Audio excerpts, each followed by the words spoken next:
For my tile, I was thinking about climate change and how it's affecting the plants and animals all around us in California. And we're expected to get drier and drier with climate change. And I love the California native plant, the iris. So I Googled drawings for native California iris. And this is what I found. Now you could put a piece of tracing paper or a piece of copy paper up there and trace it right on your computer screen.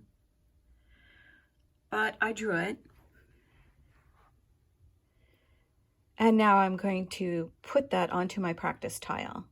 Does yours need to be this elaborate? No, yours could be much simpler for your practice, but practice it so you know where you're going, what you're doing. The first time is never your best work when you're trying something new. One practice is minimal. Okay, the first thing you want to do is have a practice slab. Why? So you can make your mistakes in your practice. You're learning a new skill. Whenever you learn a new skill, you need to practice. So here's a slab. It's set up overnight, and then I've wrapped it in plastic. You can see it's about my pinky thickness. So first, you're just going to smooth that down and then decide how you're going to transfer your design onto here. This is a practice slab, and so my drawing doesn't really fit. So I could draw a smaller drawing and then just trace it right on top of here. So you would put it on here and then you would just follow your lines. And this makes an impression, and then you go back in a little deeper. But this is a practice. And here's kind of where I'm headed. So this was a sample I did for a mural project.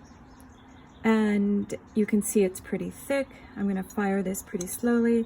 There are some needle holes in here to allow water to escape until about 1200 degrees. Do notice that there's a lot of curvilinear lines on this, and also these aren't thick. It doesn't look like cardboard. If you're doing something realistic in nature, the edges are thin. Always think about your edges. So this is where we're headed. So I'm just gonna draw this on here. It's my practice. I'm just looking at these lines. I don't feel like it needs to be perfect at all. I'm just trying to get a sense of where I'm going in this.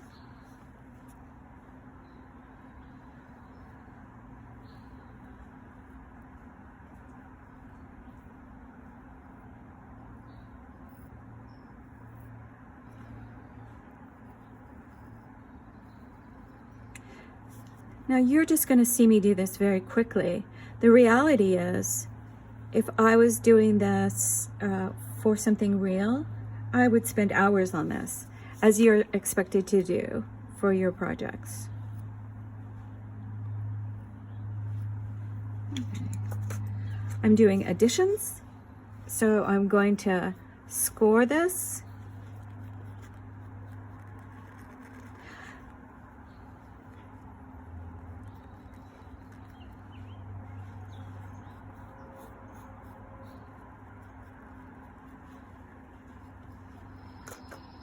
And slip it,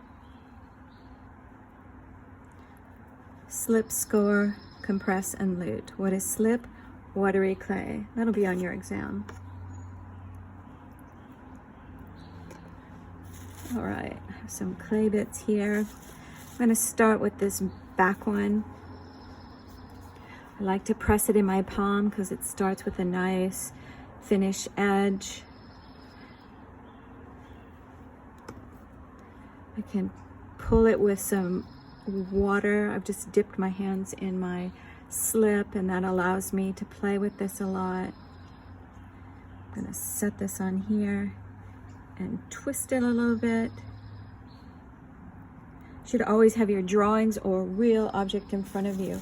It makes a huge difference.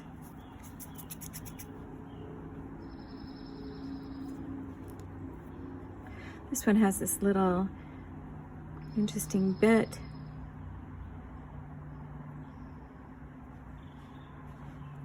can see the thickness I've got going on here.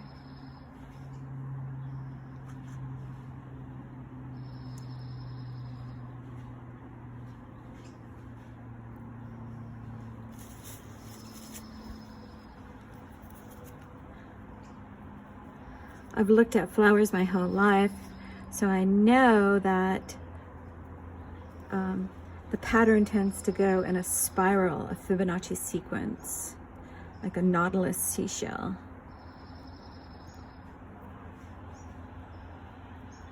And just have my hands very wet here so I can pull this around.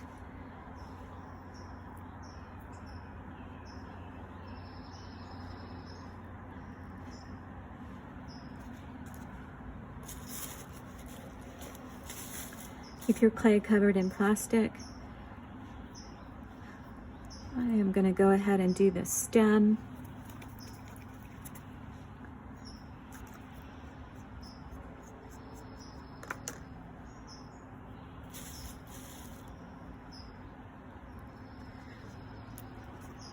I'm eluding that. Slip score, make sure it's compressed on there. If you have air bubbles trapped in there because you haven't compressed it, this will blow off.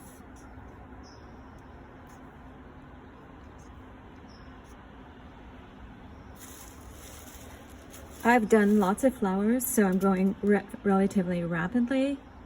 But if you've never done this, and this is new to you, you'll go at a much slower pace. So if you're going at a slower pace, remember to squirt this so that it doesn't dry out too much on you.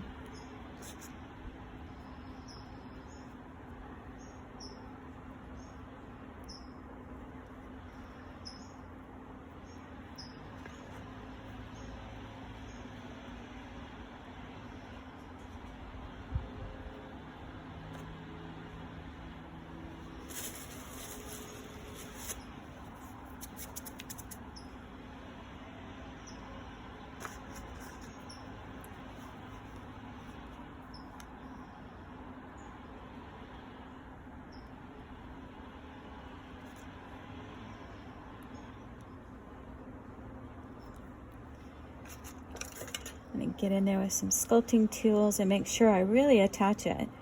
You will be so sad to do all this work, but then your attachments are so faulty. Now, I want to talk about additions, subtractions also, and inlay. So let's say I want more definition here and have a color barrier. So I'm just going to come in here and do a line. That'll help me define this.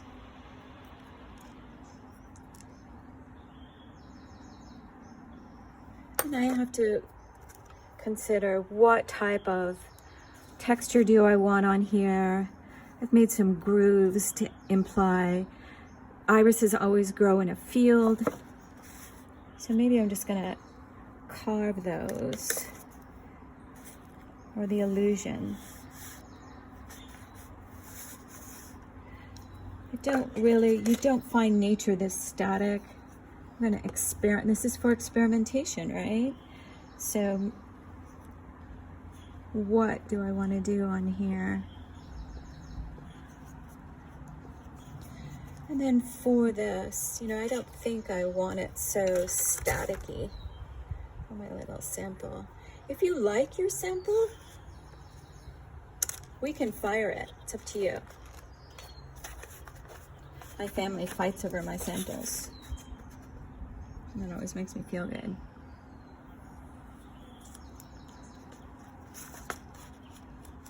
But as you're carving, also think about, what do you want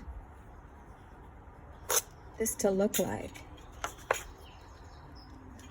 Your final tile. It doesn't have to be square or rectangular. It can be anything you want. This obviously still needs a lot of work, right? But I just want to talk to you about one thing. Are you going to hang this? Where are you going to put this thing? I'm going to want to hang it somewhere, so I'm going to put a hole here through so that I can hang it on a nail when I'm done, after it's all glazed. So if you're just going to prop it up on your shelf, that's one thing. Lay it down, it's another thing. But where can you disguise a nail hole? I'll put this all the way through, and then I'll cover that with a leaf. So some thoughts. Subtractions, taking away. Additions, make sure that's compressed on there. And how are you going to display it?